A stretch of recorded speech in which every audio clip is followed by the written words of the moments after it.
محبت یک موضوع مهمی که همه انسان‌ها تشنه اون هستند.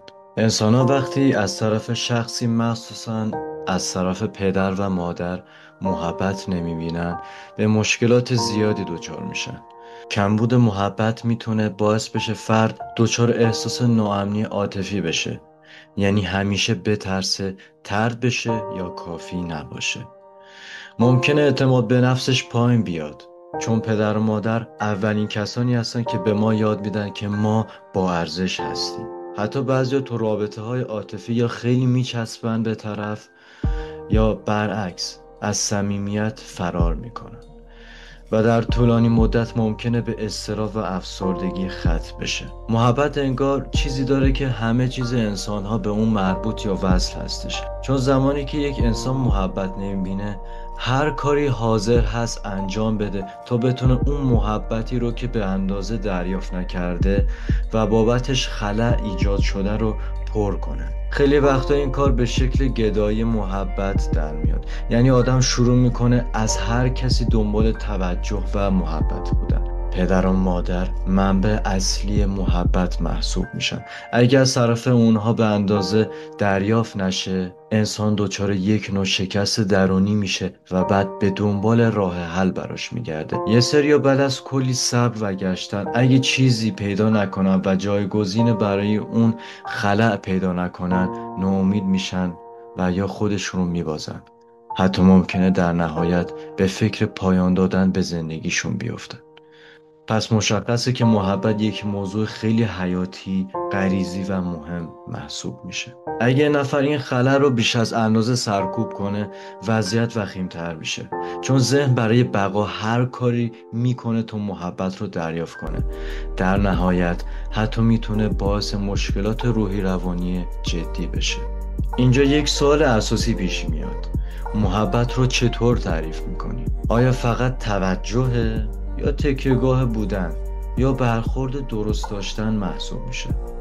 شاید کمبود محبت خودش رو در شکل‌های مثل خودنمایی یا بروز احساسات شدید نشون بده و همینجا میشه به این نتیجه میرسیم که محبت چیزی فراتر از یک احساس ساده است. محبت در واقع سوخت روان انسانه، چیزی که اگه نباشه ذهن و قلب ما دچار خاموشی میشه. اما راه حل برای این مسئله چی هست؟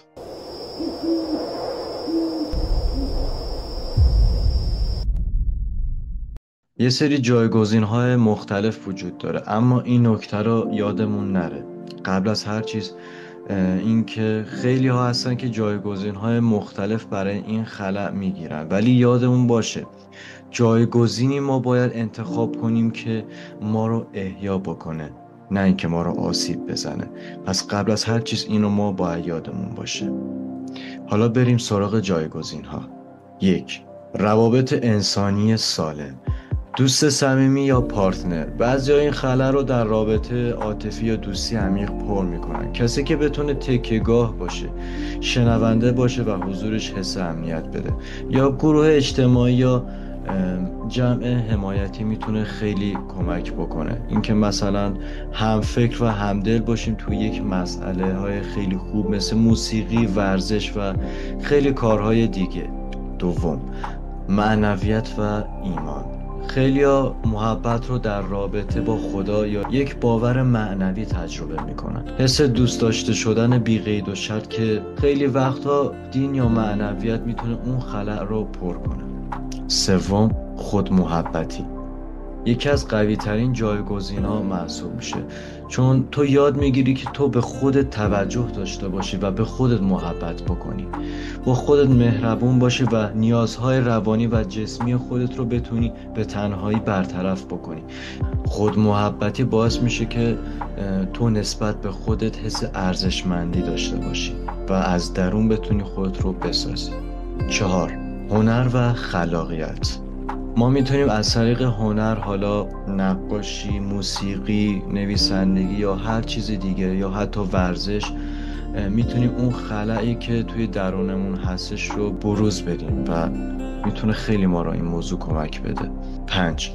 خدمت به دیگران. وقتی کسی محبت نگرفته باشه، خیلی وقتا به محبت کردن به دیگران اون خلأ رو میتونه پر کنه. اما اینو باز هم میگم یادمون باشه که جایگزین‌های سالمی بتونیم برای این موضوع داشته باشیم. یک موضوعی هستش که ما میتونیم از همه اینها استفاده داشته باشیم و هر کدوم از اینا میتونه بیشتر یا کمتر باشه، بستگی به اون داره که ما کدوم از اینها رو میتونیم در اولویت بیشتری قرار بدیمش. ولی اگه نظر خودم میخواید بدونی اینه که اول از همه اگه شما محبت به خودتون رو بتونید خیلی تقویت بیشتری داشته باشید، میتونید خیلی قوی‌تر جلو برید و اون احساس خلأ رو بتونید کمترش بکنید. این نظر شخصی خودم هستش و خیلی دوست دارم که شما نظرهای خودتون رو در این مورد بگی که شما خودتون با کدوم خیلی بهتر میتونید ارتباط بیشتری برقرار بکنید.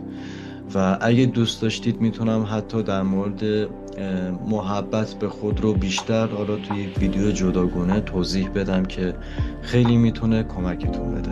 خیلی ممنونم که تا به اینجا همراه من بودید. من سیاوش هستم و اینجا نفسل هستش. تا ویدیوی دیگه، بدرود.